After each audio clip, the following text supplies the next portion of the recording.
A Inteligência palavra. artificial na mão do trabalhador. Olha que honra, olha que importância esse nosso encontro, motivo pelo qual agradecemos, né, fortemente aí ao Ministério de Ciência e Tecnologia, ao nosso Reginaldo, à CNTI e a todos vocês que vão compartilhar aqui das nossas ideias, né?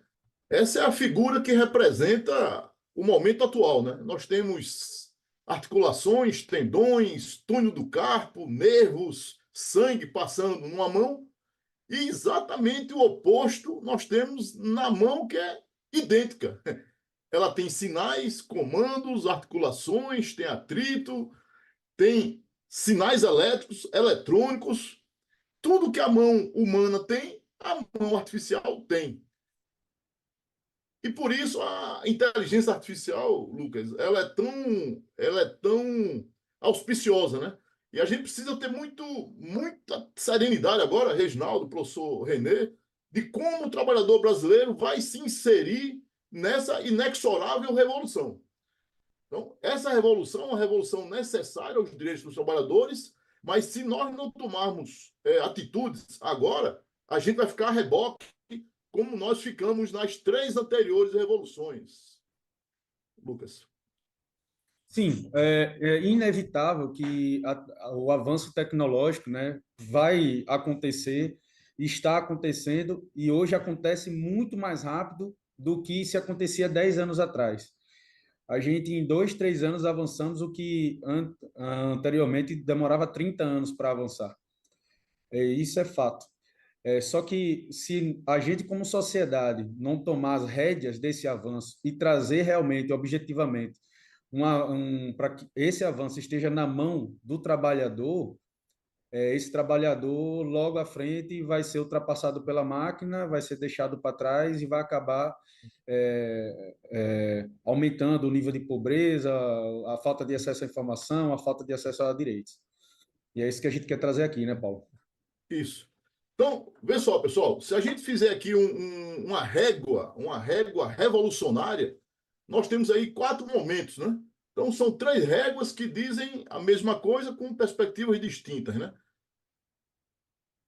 Primeira, segunda, terceira revolução industrial. 1947, nós temos os transistores, os diodos, os circuitos eletrônicos, até o smartphone agora, na década atual. E nós temos os 3 séculos aí, né? Então, nos últimos 20 anos, nós crescemos em termos de conhecimento proporcionalmente mais do que nos últimos 300 anos. Ó. Então, em 1700, a era do vapor, 1800, a eletricidade, 1900 e diante, ali, nós tivemos ali a programação. O computador faz aquilo que a gente programa, portanto, o computador é um reativo à inteligência humana, à computação, e chegamos agora no computador como um proativo, generativo. Ele gera conhecimento. Então, são 3 compartimentos da história que a gente precisa estar de olho e verificar o seguinte: o trabalhador ficou a reboque dessas revoluções e ficará de novo na revolução da inteligência artificial, professor Renê? São questões que a gente precisa tomar como eixo filosófico para dizer, não, vamos ter que tomar atitudes políticas, tomar atitudes que posicionem o trabalhador como sujeito de direitos e não como objeto. Porque tudo que está se desenhando aqui, professor Renê, é que o trabalhador vai ficar como objeto, como era antes da Constituição de 88. Então, estamos fazendo aqui um resgate histórico, social, mas principalmente político, em relação à posição estratégica dos trabalhadores. Muito bom, muito bom.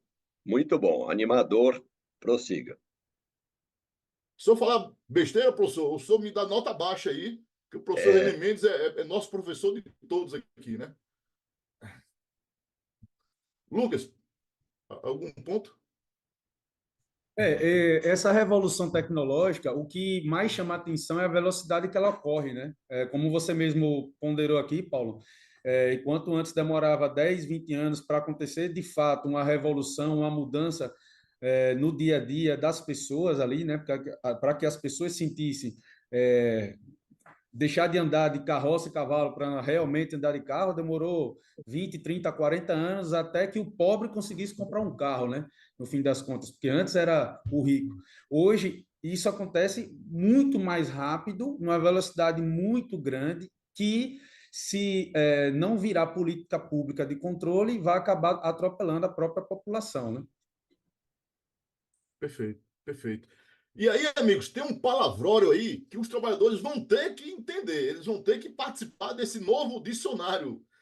Inteligência artificial, impressora 3D, biotecnologia, veículos autônomos, robótica, nanotecnologia, computador quântico, inteligência das coisas, lean machine, é cada nome, e tudo em inglês, né, professor Renê? Dá aquele ar de sabedoria, aquele ar de coisa nova, tal, né? E aí o trabalhador precisa, e aí é muito importante essa conferência. Eu estou muito feliz de estar aqui, porque é a oportunidade que nós temos de, via Ministério de Ciência e Tecnologia, fazer a inserção do trabalhador nesse contexto. Esse é o contexto. Então, nós temos que as indústrias já estão preparadas, pessoal. Isso aqui é um encontro, agora em 2024, as indústrias, e nós temos aí 14 milhões de empregos que estão na linha de tiro. O PIB vai ser impactado em 25%. Até 2025, estamos tratando aqui de 2,6 trilhões em relação à economia digital, que direta ou indiretamente, diagonal, transversamente, vai ter impacto, vai ter impacto. E é tudo, pessoal, é tudo, assim, literalmente tudo. O que você imaginar aí, nós teremos a inteligência artificial operando por dentro, ocultamente e muitas vezes de forma subreptícia, né? Então, na hora que um médico faz uma análise de exame, ele pode até fazer a cirurgia, né, Lucas? As indústrias estão preparadas para isso. A questão é, os trabalhadores estão? Nós estamos preparados para isso? O que nós oferecemos como academia, como ciência, sociedade? O que é que nós oferecemos para os trabalhadores, para os sindicatos, para essa massa de trabalhadores que é objeto, está se colocando como objeto? É interessante destacar, Paulo, que até o momento só se falava em inteligência artificial da parte do uso das empresas, né? Como produto, como venda de alguma coisa, venda de algum serviço, no uso mais de comercial. A proposta que a gente está fazendo aqui é inevitável a chegada da inteligência artificial, mas como a gente vai utilizar isso a benefício do trabalhador? Esse é o grande destaque. Entende? Porque é inevitável essa chegada. Mas vamos utilizar também para o bem do trabalhador. E eu tô animado, viu, Lucas? René Mendes, Marta, Reginaldo, demais colegas, eu estou animado com as possibilidades, com a fertilidade, né? A fertilidade. Tem uma palavra aqui que me agrada bastante, empoderamento, empowerment, já tudo é inglês aí, né? Ou esse empowerment, esse empoderamento, a inteligência na mão do trabalhador, ferramentas poderosas vão possibilitar um posicionamento coletivo dos trabalhadores. Então, esse é o primeiro ponto aqui que eu queria chamar a atenção. A força coletiva dos trabalhadores, mediante informação, vai produzir um contrabalanço a essa simetria de forças que nós temos aí, notadamente com o ingresso da IA nas relações de trabalho, né? Então, nós temos o empoderamento, item 3, nós temos a facilitação de acesso e nós temos a consequência lógica de uma revolução digital que não tem como o trabalhador ficar fora dessa, Lucas. E aqui a gente já quer começar a trazer uma análise prática, né? Uma objetiva, né? Até o momento a gente está falando de ideias, de conceitos, mas a gente teve a preocupação de trazer realmente como a inteligência artificial poderá ajudar o trabalhador nos próximos anos, né, Paulo?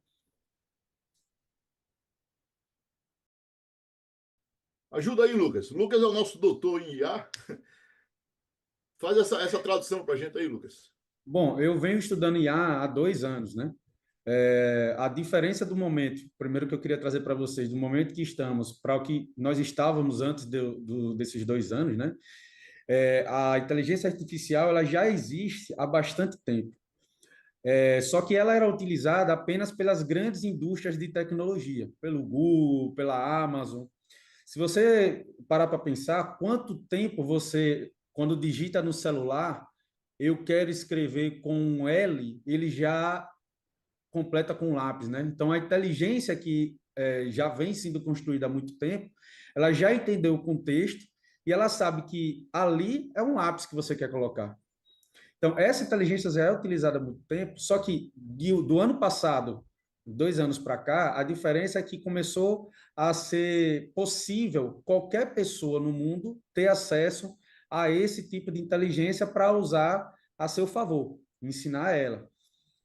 Então, a gente tem a definição, né? Aí é a capacidade das máquinas realizar tarefas que normalmente requerem inteligência humana. É diferente da Learning Machine, que é uma inteligência linear.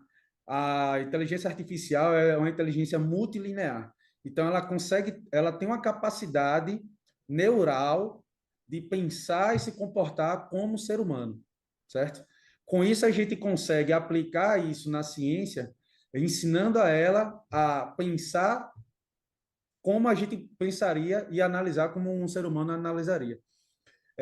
Só que, para fins práticos, a gente consegue trazer um assunto específico, que é o que a gente vai falar adiante, e ensinar ela a analisar esse assunto específico. E aí sim a gente vai trazer isso para a mão do trabalhador como benefício a ele. Entende? E aí a gente vai ter um impacto social grande, né? No nosso país, né? Grande. Então, alguns pontos aqui, Lucas. O que está no horizonte aí? Quais são as perspectivas? O que a gente avista aí subindo 1 metro de altura aqui? Se a gente subir 100 metros de altura, a gente vai enxergar muita coisa, mas 1 metro a gente já vê um diferencial de perspectivas, né? Realização de direitos dos trabalhadores. Nós temos, então, um empoderamento do trabalhador mediante acesso a grandes bancos de dados, por exemplo, o Banco de Dados do Cadastro Nacional de Informações Sociais, o CNIS. CNIS é esse que tem natureza jurídica de confissão de dívida por parte do empregador, natureza jurídica declaratória e natureza jurídica constitutiva de direito. Em outras palavras, tudo que está no CNIS é verdadeiro, até que se prove o contrário. O trabalhador só sabe desse contrário quando chega no balcão do INSS. No final das contas, nós temos a não realização dos direitos dos trabalhadores por ausência de informação. Nós tivemos, então, a política pública que foi colocado em produção, que é o E-Social, um aparato de informação, de veículo de captação de informações, que sai da contabilidade da empresa e alimenta o Cadastro Nacional de Informações Sociais, com essas 3 naturezas jurídicas que eu coloquei para os senhores aí: constitutivo de direito, declaratório e confissão de dívida. O trabalhador, no lado oposto, lá no balcão do INSS, tem o sofrimento contratado, né? Porque ele não vai ter a informação correta no perfil pornográfico previdenciário, não vai ter seus dados previdenciários trabalhistas reconhecido como deveria ser, e aí ele tem que entrar num sofrimento, né, eterno, muitas vezes eterno, de recursos, contencioso administrativo, contencioso judicial. Então, uma primeira perspectiva aqui, professor René, é a gente dar concretude, realizar direitos dos trabalhadores. Amém, amém. Um segundo ponto é ressuscitar, porque houve aí um extermínio em massa de uma entidade jurídica importantíssima, os sindicatos, né? Todos nós sabemos a história aí de 2017 para cá, o que aconteceu com os sindicatos. Então, nós temos aí o reempoderamento, a ressuscitação cardiorrespiratória dos sindicatos no Brasil, das federações, e por que não da nossa confederação, que o Reginaldo, por enquanto, que o Reginaldo é nosso diretor, né? Então, representação sindical para os trabalhadores. Se o trabalhador, como célula, como átomo, faz parte de um tecido, esse tecido é organizado, é representado pelo sindicato. Então, essa perspectiva da IA reempodera, ressuscita, reestabelece, reposiciona os sindicatos, e é isso que a gente está trazendo para os senhores aqui, né? Na esteira dessa ressuscitação sindical e da realização dos direitos dos trabalhadores, nós temos um efeito mola. Esse efeito mola... Tem microfone aberto aí, amigos. Tem que fechar o microfone, por favor, todos, exceto os dois palestrantes. Opa! Então, tem uma questão que é decorrente e, ao mesmo tempo, é uma questão causal, que é sai barato e pouco arriscado cometer crimes. Então, se você tem um sistema que oferece baixa percepção de risco, o criminoso, ele cresce, né? Ele se anima, no final das contas, sai barato, eu pago ali uma auto-infração, ali eu pago um advogado, ele me defende. Se tiver uma ação, se tiver algum tipo de contenda, né? E aí essa ilicitude ambiental, previdenciária, sanitária, administrativa, tributária, penal, ela se revela. Ela se revela. Então, nós temos, então, uma terceira perspectiva, que é a possibilidade de revelarmos essas ilicitudes e, desta feita, aumentar a percepção de risco. E, por via de consequência, diminuir o nível de não conformidades lá no Cadastro Nacional de Informações Sociais, para ficar aqui no exemplo previdenciário, né? Lembrando que a IA alcança todos os mundos aí que vocês imaginarem, tá? E, finalmente, nós temos um efeito colateral altamente positivo, que é a transformação social do meio ambiente do trabalho, a partir do momento que se aumenta a percepção de risco, houve a revelação, por intermédio de uma inteligência artificial comandada, supervisionada por nós, seres humanos, e aí eu estou falando dos sindicatos, das confederações, dos próprios trabalhadores, que passam a ser vetores de correição, né? Então, nós temos aí um manancial de não conformidades. Essas não conformidades levam a descumprimentos vários e não reconhecimento de muitos direitos, né? Declaração de ilicitudes ostensivas. Há uma declaração, professor Renê, ostensiva, sem medo. Não há medo de informar errado, de informar omisso, de informar incompleto, de informar incoerente ou inconsistente. Os documentos simplesmente são enviados e agora, com a IA, e aqui está a nossa proposta, inclusive é uma proposta, Reginaldo, que eu gostaria que a conferência recebesse para fins de discussão. Estamos apresentando uma proposta aqui no final da nossa apresentação. E são essas perspectivas, Lucas. Bom, nós que somos da área de saúde e segurança do trabalhador, estamos passando por uma revolução que a gente espera há muito tempo, que é a chegada do E-Social.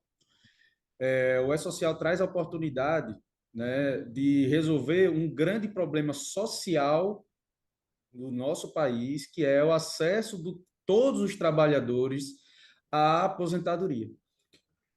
Na prática, como demora 25 a 35 anos para esse trabalhador realmente ter um impacto positivo ou negativo de dar a entrada, e aqui, pessoal, a gente está falando só de dar entrada. O trabalhador não consegue dar entrada no pedido de aposentadoria dele. Por quê? Porque para dar entrada na prática, a Previdência e o INSS pede o PPP, Perfil Profissional Previdenciário. Acontece que durante 25, 35 anos, o trabalhador não sabia que existia esse documento muitas vezes. Ele não sabe a importância de um simples papel que ele vai precisar pegar de todas as empresas que ele passou para dar entrada na aposentadoria. Então, a gente já tem esse problema que, quando o trabalhador chega no final da vida laboral dele, como é que ele vai conseguir reaver esses documentos de 25 anos?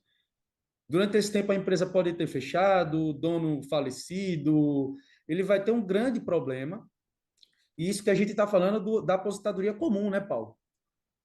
Um outro problema, professor René, que nós temos, e aí é um problema além de social do trabalhador de ter acesso ao direito dele, se torna um problema público de arrecadação e um problema público que faz com que o governo não consiga manter sustentável a própria previdência, que são os trabalhadores que têm exposição a agente nocivo, têm direito à aposentadoria especial, direito esse que faz com que ele diminua 10 anos de contribuição, e ele não consegue ter acesso a esse direito.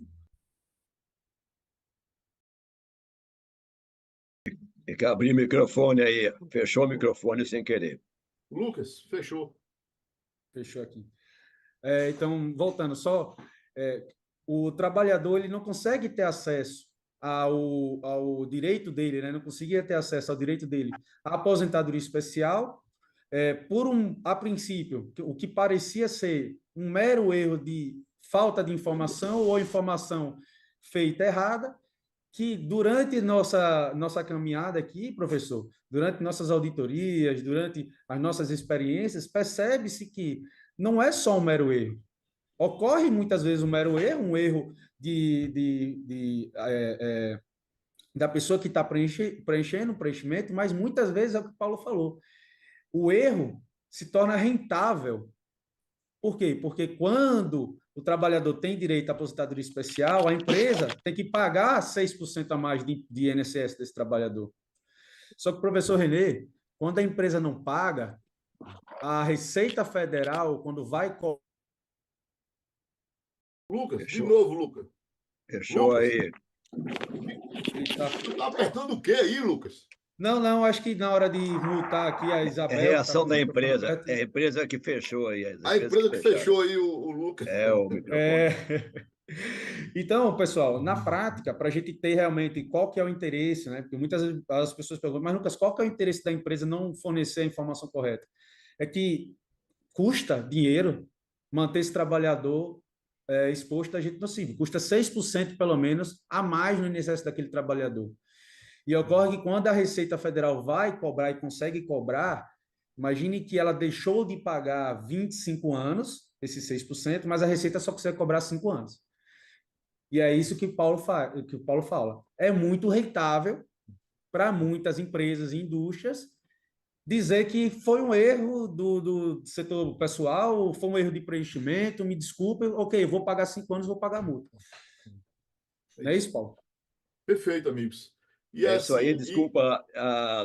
Em outra esfera, a gente divide em culposo e doloso. Culposo, ele errou. Culposo, ele errou. Doloso, houve a intencionalidade de causar dano, no caso, ao trabalhador ou a um grupo de trabalhadores. Fecha parênteses exatamente para interpretar a importância disso que você está falando agora, não só como um erro involuntário, mas com uma intencionalidade de errar. Obrigado. muito bom, professor Renê. Pessoal, estamos diante do novo PPP. Qual é o novo PPP? É o para pegar picareta. Porque até então saiu barato. Saiu barato. Por quê? Como o Lucas falou, se a Receita me pegar, vai pegar os últimos 5 anos, que no final das contas, no fluxo de caixa, sai lucrativo. Só que agora nós temos o sindicato, nós temos o trabalhador, que igualmente vão exercer fiscalização. E isso é muito importante, amigos. Sindicalista que está aqui nos ouvindo, pessoal aí da militância. Chegou a hora de a gente usar a nossa inteligência humana, para operar a IA ao nosso favor, como copiloto.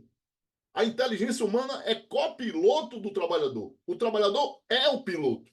O sindicato é o piloto. E não apenas a Receita Federal, que já tem a sua inteligência artificial rodando na malha fina.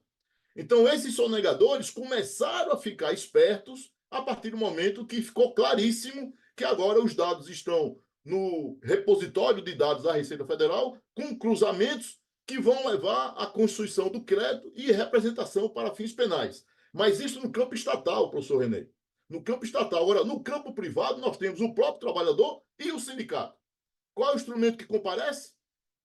Por exemplo, o meu INSS, essa figurinha aqui do celular, meu INSS, que um trabalhador hoje está na mão, literalmente na mão, e aí a metáfora, né, das mãos, né, ela simboliza exatamente isso. A possibilidade que nós temos, Lucas, e se você puder explicar melhor para os nossos companheiros aí, o que é a inteligência artificial na mão do trabalhador.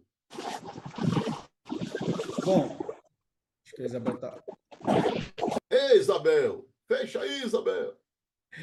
Bom, na prática, o que a gente percebeu que, apesar da gente ter a revolução do E-Social, apesar da gente ter uma fiscalização tributária muito mais eficiente do que tínhamos na década passada, isso é fato, na prática, o trabalhador tem acesso ao meu INSS, que é importantíssimo, que é revolucionário, ele tem acesso no próprio celular, na mão dele, mas ele não consegue fazer com que esse acesso se transforme realmente numa ferramenta para que ele consiga ter os seus direitos. Ele não consegue interpretar, professor René, porque ele tem acesso, ele sabe que tem o PPP dele lá, ou muitas vezes até não sabe, mas está na mão dele. O sindicato tem a oportunidade de conversar sobre com os trabalhadores sobre um assunto que é importantíssimo. Nós estamos falando da aposentadoria, nós estamos falando do final da vida laboral do trabalhador, que vai ter que passar mais 2, 3, 4 anos na justiça tentando reaver um direito que ele não era para ocorrer. Ele tem acesso a esse formulário, a esse PPP, mas ele não consegue interpretar e não consegue dar vazão aos problemas que possivelmente se encontram.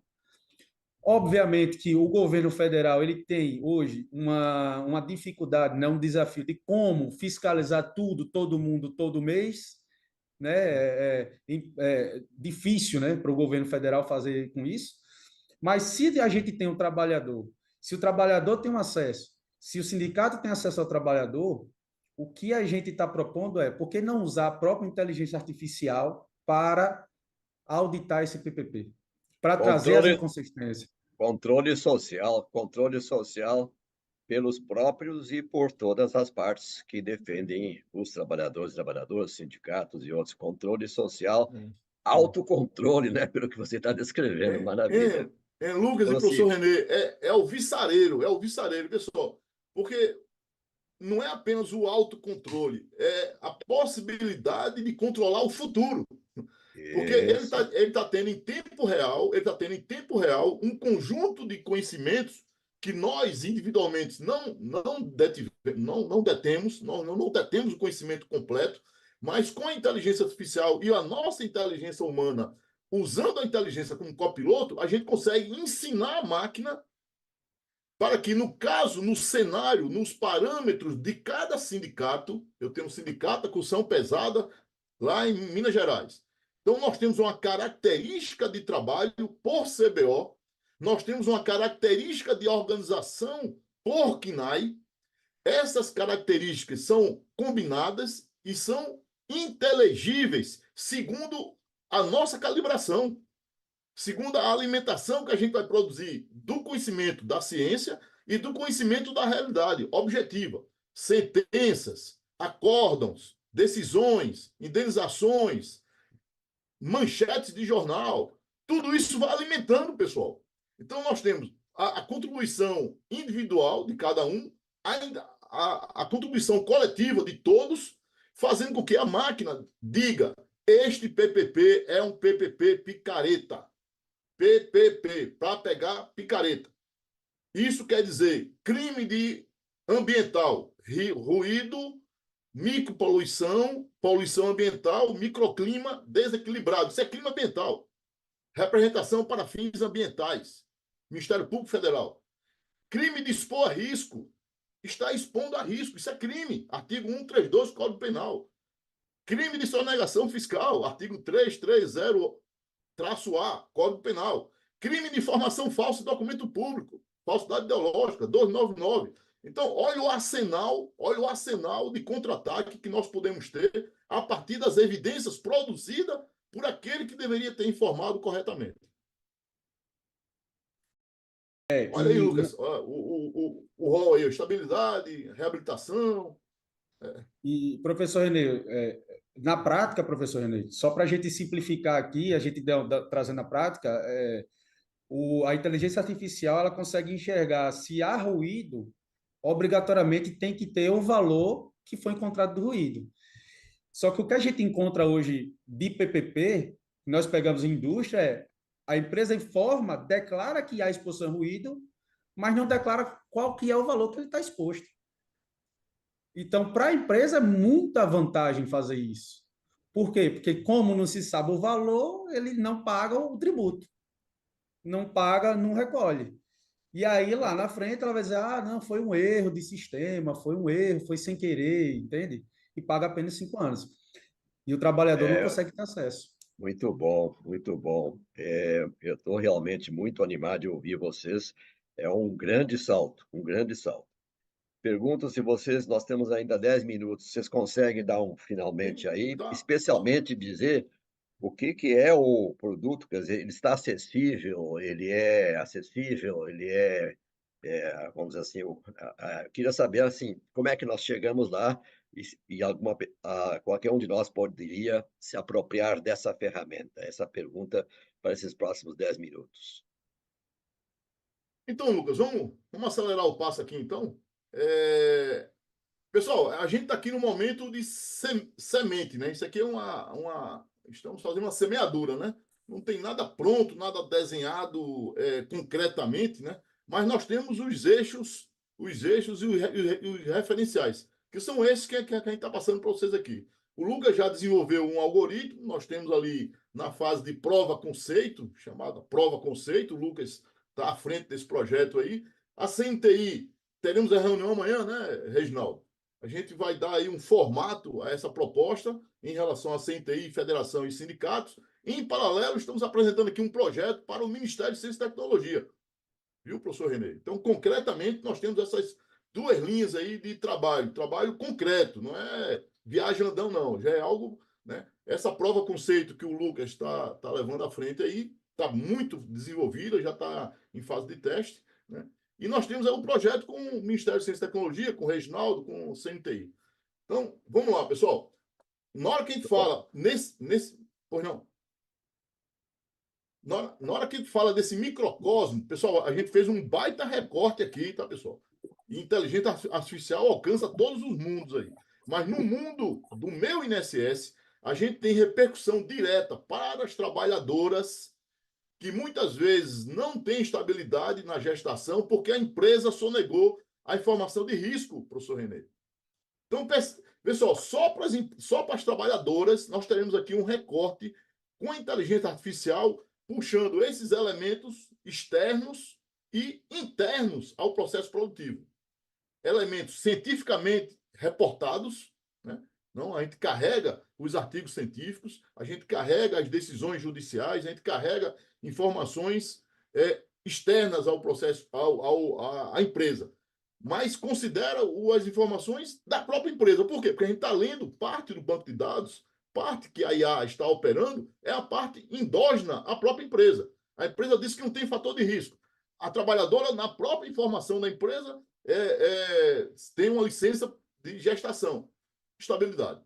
Isso vale para doenças do trabalho, doenças crônicas, doenças com período de latência grande, que houve desligamento e a manifestação mórbida acontece 12 meses, 20 meses depois, ainda no período de graça. Estamos falando de estabilidade no emprego. Olha o tamanho do nicho de possibilidades que nós temos aqui. Benefício por incapacidade temporária, permanente, programa de reabilitação profissional, depende desse conjunto de histórico, né? Esse conjunto histórico profissionográfico, para que o nosso reabilitador no INSS tenha condição mínima de definir, de eleger um programa de reabilitação, para muito além da aposentadoria de condições especiais do trabalho, que o Lucas já falou tão bem aqui.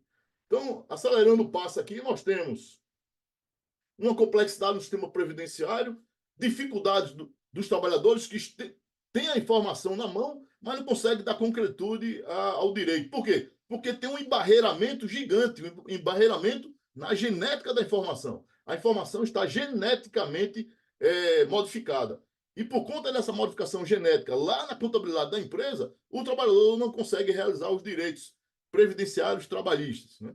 E aí nós temos o papel da tecnologia operando ao nosso favor, né? Então, parcerias estratégicas com trabalhadores e sindicatos, importantíssimo que o sindicato compareça como pivô central de articulação, defesa, ataque. Fazendo uma metáfora aqui de jogo, basquetebol principalmente, nós precisamos de alguém jogando de costas, que é o nosso sindicato. Ele vai receber a bola de costas, fazer o giro e apontar para a cesta de 3 pontos. Quem vai fazer esse papel é o sindicato. Desde que a bola, a inteligência artificial, esteja redonda para ele, né? E ele consiga fazer a distribuição do jogo para o jurídico, para o Ministério Público, com notificações extrajudiciais, com barganha na convenção e no acordo. Amigo, empresa, retifique a sua documentação. Evite você ser incriminado. Réu confesso. A empresa vai se sentir instada a retificar essa informação ou não, professor Renê? numa negociação coletiva. Com certeza, com Você certeza. mostrando o crime no CPF do CEO. Não é do mequetrefe lá, do peãozinho, do chefe de fábrica, não. É no CEO da empresa. Que não está nem aqui no Brasil, está lá em Miami. Né? Então, o sindicato tem um papel importantíssimo aí, Lucas. Eu tô acelerando o passo. Se você quiser me interromper, fica à vontade, Lucas, por favor. Cruzamento de dados, transparência. É isso. A IA ela vai suscitar e ela vai dizer: está escrito isso, deveria estar escrito aquilo. Olha que interessante, pessoal. Você vai pegar um documento e vai olhar, está escrito isso, deveria estar escrito aquilo. Paulo, é importante destacar que um dos funcionamentos da IA, que é o mais interessante, são o treinamento supervisionado e o treinamento por reforço. Então, quanto mais trabalhadores e trabalhadoras colocam informações de empresas, de setores, de funções, de CBO, de exposição, mais a própria inteligência artificial consegue entender melhor e cada dia mais se autocalibrar, além de ter o ser humano, né, como um supervisor dessas informações, né, que ela vai revelar lá na frente, entende?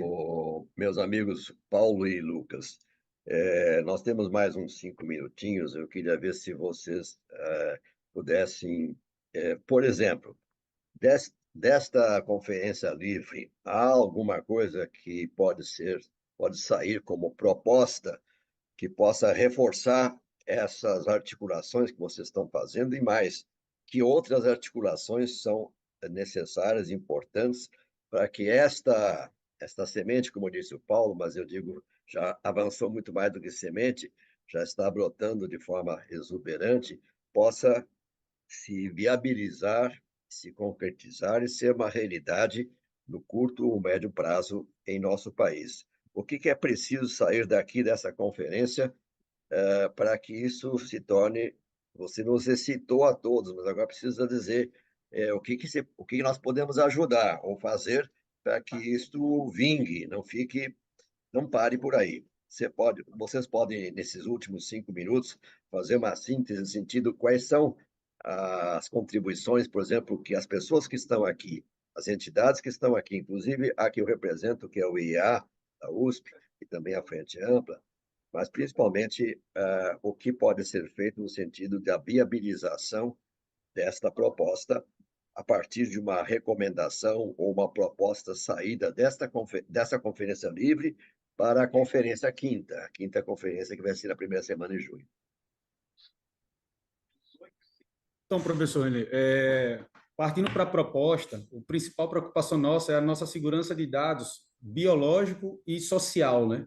Então, como hoje as IAs, elas são de fora do país, né, a grande maioria, a nossa proposta é que, via Ministério de Tecnologia, se concretize um projeto de pesquisa e desenvolvimento e investimento para que o próprio governo brasileiro tenha a detenção da própria IA, para que aí nós, desenvolvedores, conseguimos desenvolver dentro do nosso próprio país.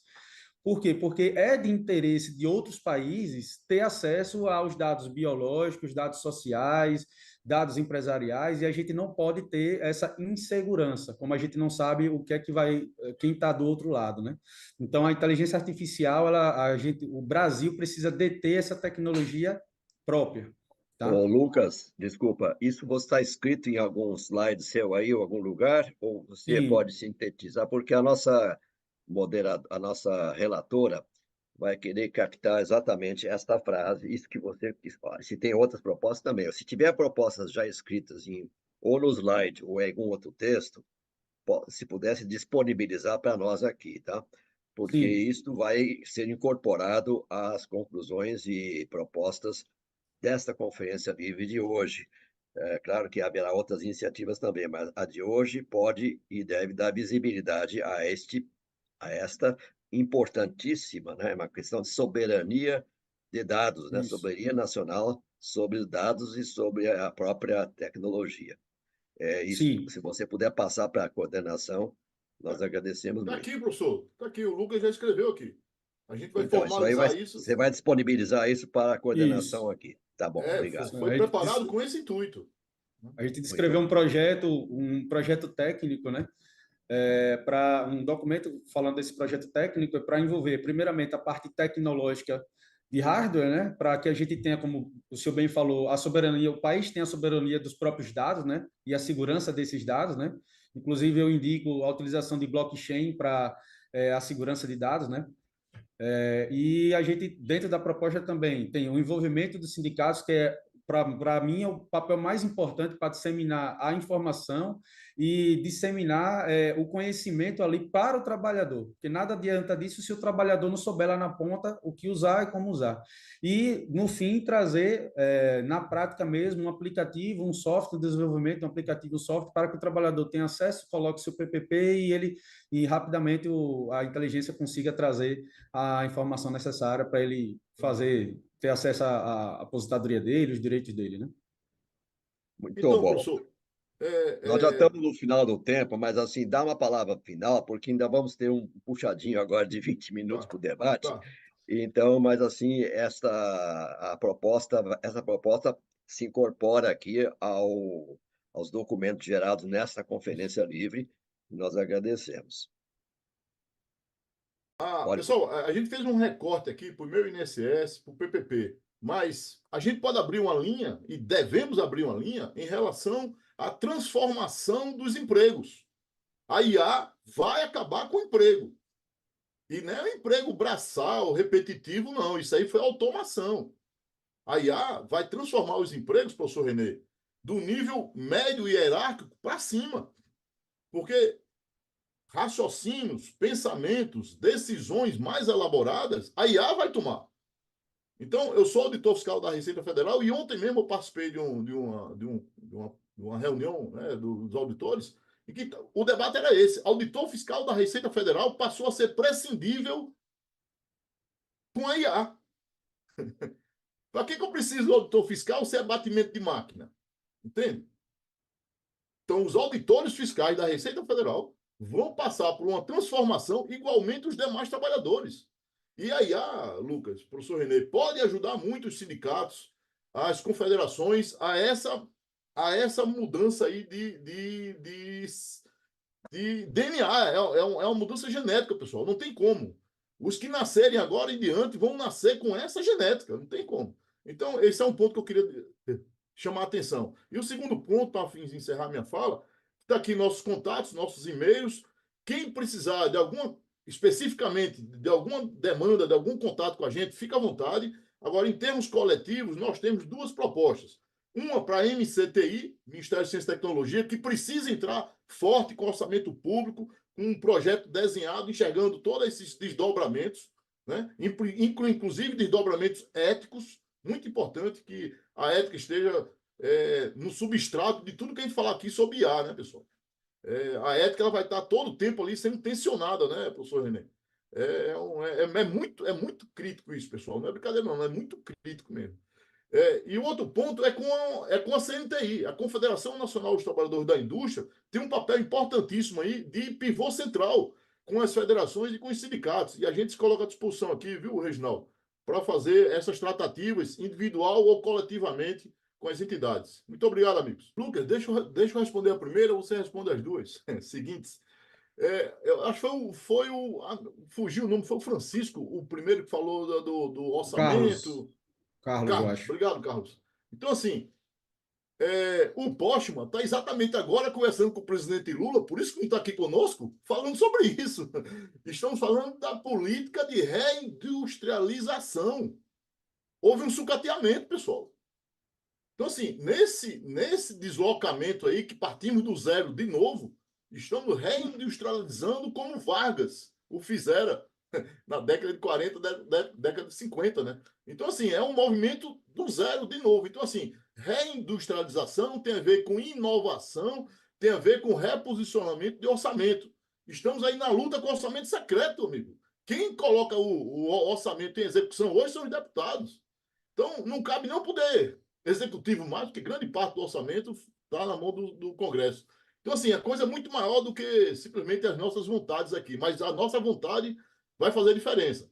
por exemplo, dizendo para o MCTI que precisa de um investimento nessa área. Por exemplo, para a CNTI, dizendo assim, vamos fechar contratos aí para a gente colocar isso na mão do trabalhador.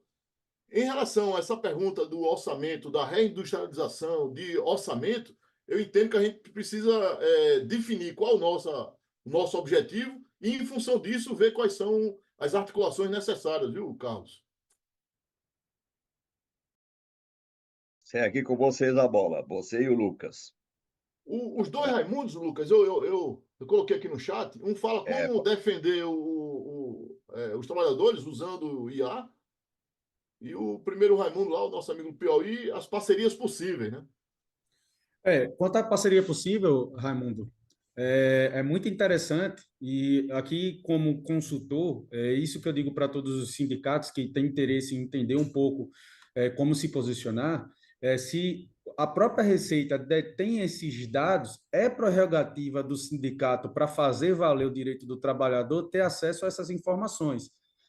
O que o sindicato precisa é, com acesso a essas informações, a esses arquivos, como lei, cruzar esses dados para o interesse do sindicato.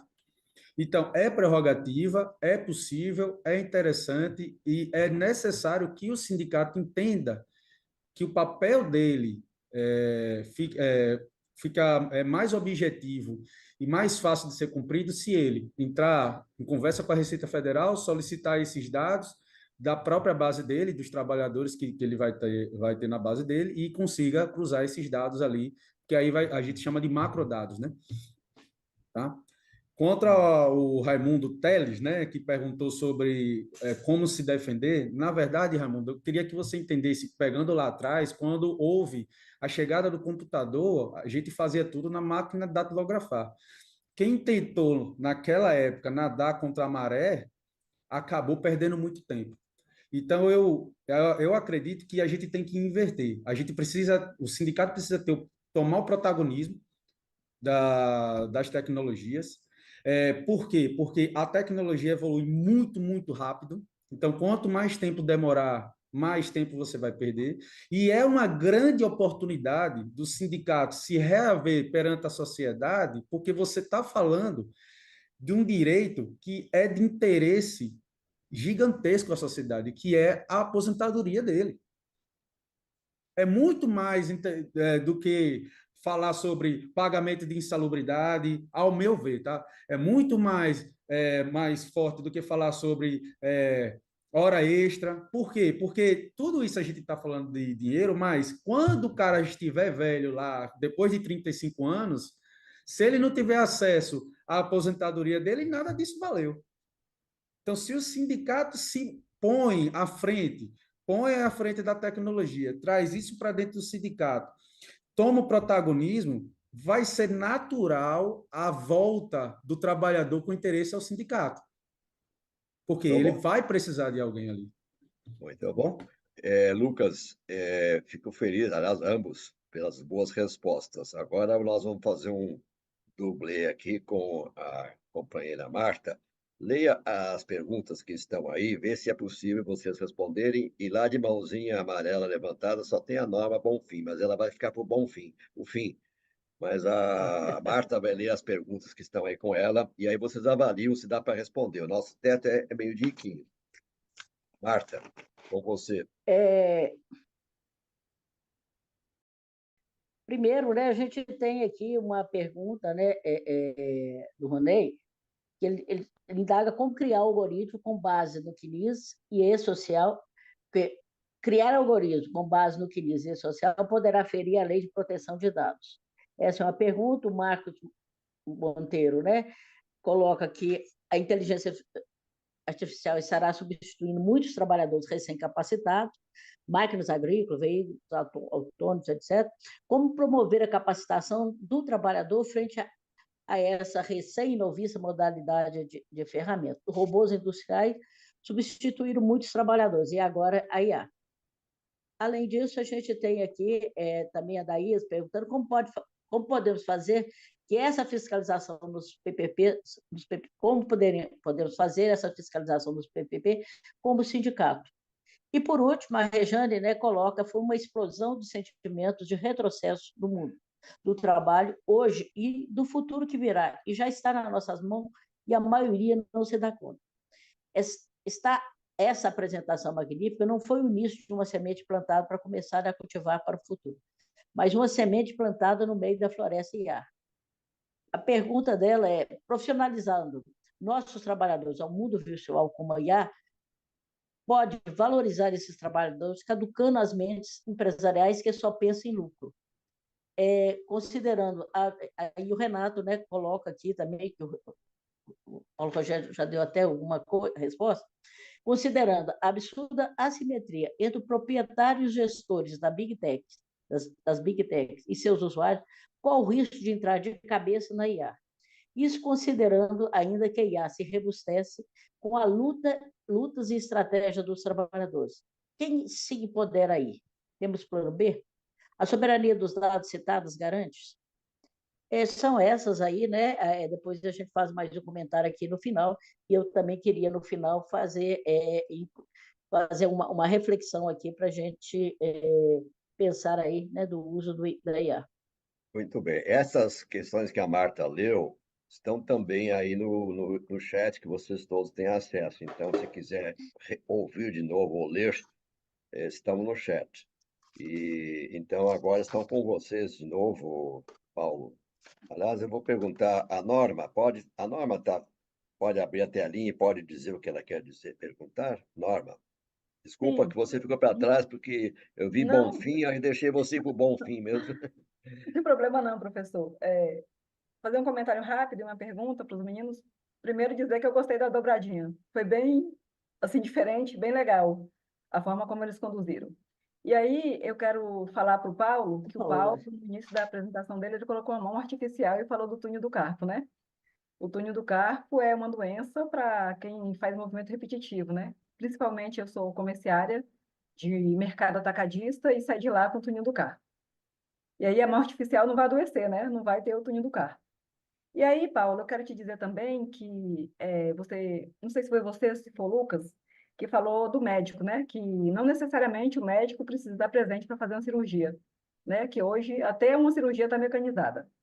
E aí eu quero te dizer também que hoje o comércio também está mecanizado. Por exemplo, não sei, em algumas cidades, mas aqui no Rio de Janeiro, já tem vários supermercados que têm o autoatendimento, né? O caixa automatizado, onde você não tem contato com ninguém. Você vai lá e quando eu passo nesse caixa, eu sinto que eu estou trabalhando para mim, né? Eu estou trabalhando para mim, eu estou trabalhando ali para aquele mercado, porque eu faço a função de um trabalhador, né? Então, eu me sinto como se eu estivesse lá no caixa trabalhando também. Porque aí você passa, você finaliza, você faz todo o procedimento e você paga para você mesma. Então, aí eu quero te perguntar que, assim, com essa nova tendência, né? Com essa mudança, com esse avanço da tecnologia e com essa nova forma de trabalhar e de trabalho, se você vê assim, o que a inteligência artificial vai fazer para o trabalhador. Porque, assim, até então, a inteligência ela está voltada para beneficiar o empregador, né? E, por exemplo, um mercado onde tem quatro caixas automatizados, que é aqui do meu lado de casa, no Extra, tem quatro caixas automatizados. Quer dizer, são menos quatro trabalhadores, né? São menos quatro. E aí, se colocar 8, e se colocar 10, são menos 10, são menos 8. Quer dizer, não vai favorecer, né? São mais pessoas desempregadas. E aí, na forma de pensar, de pesquisa de vocês, só essa reflexão de como poderia reverter isso, de como nós, né, como militantes, como pessoas que estamos lutando por melhorias e igualdade na condição de trabalho, poderemos lutar para que isso reverta em benefício para nós trabalhadores. Obrigado, Norma. Agora eu faço então um convite aos nossos queridos Paulo e Lucas para dar uma síntese, tentando responder a todas essas quatro que vieram pelo chat e mais a Norma, para nós fecharmos meio-dia e 20 com as respostas a essas intrigantes e lindas questões. A gente só fecha porque vocês precisam almoçar e depois vamos reabrir às 14 horas. Então, não é porque está ruim, é porque está ótimo. mas se não fizermos a pausa, vocês mesmos vão acabar chegando depois das 14, que vem uma terceira rodada muito excitante para essa conferência livre com o professor Ricardo Fest. Então, por favor, Paulo e Lucas, faz um bem bolado aí para fechar a nossa manhã. Mesmo que atrase um pouquinho, mas a fala do Reginaldo e a da Marta, eu gostaria de escutar daqui a Sim, pouquinho. vamos falar, sim, eles são A, a, os... no- a nossa norma Bonfim, ela tem que mudar de nome, é Bonfim Bom Início, porque ela está exatamente dizendo o seguinte: esse projeto que agora o governo precisa colocar orçamento para ele, a gente precisa prospectar. Eu não sei a resposta para você, mas eu tenho certeza que existe possibilidades positivas, não apenas as negativas, como você já bem apontou, mas existem possibilidades positivas, né, Lucas? A questão é, será que a gente vai conseguir prospectar tudo isso? A nossa criatividade, a gente vai esperar a necessidade da IA trazer o novo emprego, a nova ocupação, o novo trabalho? É uma reflexão, né, Lucas? Paulo, é bom destacar, Norma, que é por isso que a gente está chamando de a nova revolução. E isso ocorreu em todas as revoluções. A primeira revolução industrial, o trabalhador passou por isso, o Estado precisou intervir e tomar a frente. Então, a diferença, Norma, é a velocidade que isso ocorre. Como a gente está falando de tecnologia, quanto antes o próprio Estado, os sindicatos e quem tem interesse em defender esse trabalhador toma a frente, melhor para a própria população, para a própria sociedade, entende? Em relação à quebra de sigilo LGBT, não há nenhum risco. Por quê? Porque eu, como empregado da Unip, acesso o meu dado que está no CNIS. Então não tem quebra de sigilo. O meu sindicato, ao qual estou filiado, está autorizado por mim e o próprio segurado, por força de lei, tem poder de requisição desse meu dado. Portanto, não há risco em relação a esse ponto, Lucas. O ponto que ele bem tratou, que eu tinha tratado aqui, é a segurança da soberania de dados. O risco que nós temos de o próprio governo, o próprio ministério esperar isso acontecer é de que o trabalhador busque uma solução que já existe no mercado de fora do país, seja na China, seja nos Estados Unidos, e essas informações sejam captadas, né, já que a gente não sabe como estão sendo tratadas. Por isso que eu estou dizendo que o Ministério da Tecnologia urgentemente precisa ter orçamento para investir em uma tecnologia própria por questão de soberania de dados mesmo. A gente precisa criar um laboratório, Reginaldo, no âmbito do MCTI e desse laboratório ampliar para um departamento, para um órgão, para uma estrutura estatal para administrar o nosso Big Data, para que interesses externos, estranhos e espúrios, acessando a nossa inteligência que vai sendo enriquecida a cada consulta que a gente faz de prompt, que é uma palavra que vai ser tema de redação do Enem, viu, professor Renê? Os garotos, quando eles forem para fazer o Enem, eles não vão chamados para fazer redação, eles vão ser chamados para fazer prompts. Quem fizer o melhor prompt passa na prova para medicina, velho. Então o cara vai colocar lá um cenário e o candidato a médico que vai fazer o vestibular vai ter que escrever ali um prompt se ele vai explorar bem a inteligência artificial ou não. A questão é onde vai residir esse dado que está sendo no gerúndio alimentado todo dia. O que o Lucas está colocando tem que ficar soberania nacional, tem que ter uma estrutura no Brasil para isso.